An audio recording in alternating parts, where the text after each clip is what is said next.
Cheers, sir. Hey, cheers. Pleasure to meet you. Yeah, and likewise, man. I love your shit, dude. Thanks, man. Appreciate that. You got a great voice and great songwriting. I try my best. I really do. Great shit. It's solid country. Yeah, I try, man. I really do. You know, you never know. A lot of. I don't know. I guess you always have doubts. I mean, that comes with, at least I do. Yeah. I'm constantly like, is this good enough, or is it country enough, or is it? I don't know. It's just always. I'd be lying if I said I didn't have. I think that's what makes you great. I think you have to have those doubts. You have to. I think every artist is always like self-analyzing, and Always. you have to be. You have to. I mean, or else you're just. My biggest fear is like making the same record 100 times. Yeah, because we all know people who've done that before. Mm-hmm. And when you're a tough. fan of someone and they do that, that's one of the things I love about Sturgill. Is like every album, it's like he's a new artist. It's like, who It's are way you? Different. Yeah, everything's way different with him, man. Yeah. I remember Turtles All the Way Down coming out, and I was like, man, this is just such a departure from the last thing. Yeah. And that can be scary as an artist, too, because you're like, well, all my fans that I have were the fan of this previous thing, right? So does Yeah. the new thing alienate those people? It's just tough, man. It's weird. I think if people have to do that though. If if that's what you feel, it's Yeah. like, I think they go along with you, especially today. I think people are more willing than ever to let people take chances.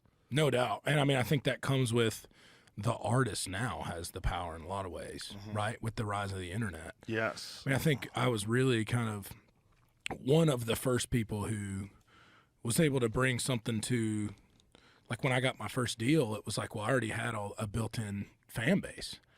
And that wasn't really ever happening at that time. Like, as I was on this social media app called Vine, do you remember that? Yeah. And it was like, I mean, I wasn't like, mega big on there or anything, but I had enough fans, I guess, where I was selling music and I didn't realize that was weird until I got to Nashville, and they're like, wait, you're selling how much? And I'm like, oh, I thought that's low, right?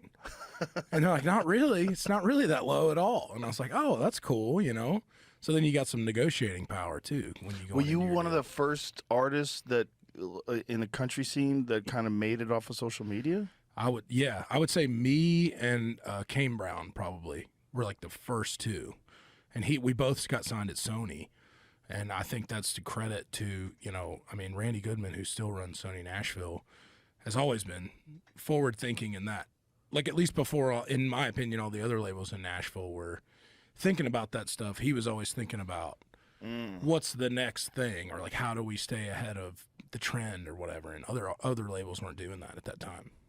And when you first started doing it on Vine, were you just doing it because it was just a thing that you could put your shit on? I mean, you obviously didn't think that it would take off the way it did. It just made sense, right? Yeah. It was like, okay, well, this is a tool, and all I was doing on there was, I mean, the content on that app was 6 seconds long. Right. It was like TikTok, but 6 seconds. Right. And so it was like you would have to pick out what's the most impactful section of a George Strait song, or of a Waylon Jennings song, or anything I can sing, or of something that's on the radio, a Lee Brice song, or whatever it was, and go, what's the singingest ass part of this song?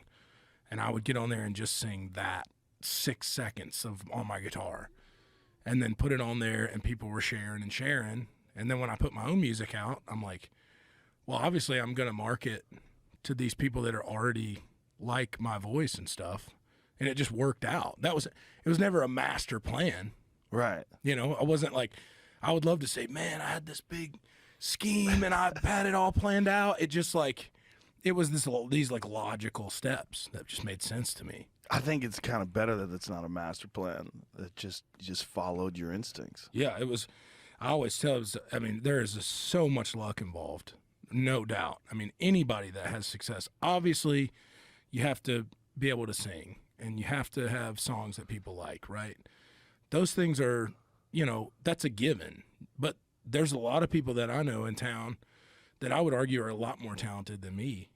Singers, songwriters, that went for the artist thing, and it wasn't the right time, or their music didn't connect at that time with whatever the mainstream kind of fan base was. Yeah. And now they're just songwriters instead, because now they might be 40 something, you know, and they're like, well, I'm not gonna get a deal and go on a radio tour. I got 3 kids, you know, make $500,000 a year writing songs or something. Right. You know? Yeah, but that would suck. Yeah. That would listen to somebody else belting out your hits. Yeah, but there's also a contingency of guys that like I have some friends that went the route, like they had the deal, they had the songs, it wasn't the right time, but then the artist thing just wasn't for them either. Like going around and doing PR stuff, like that gave them anxiety. Yeah. Or like having fans, that gave them anxiety.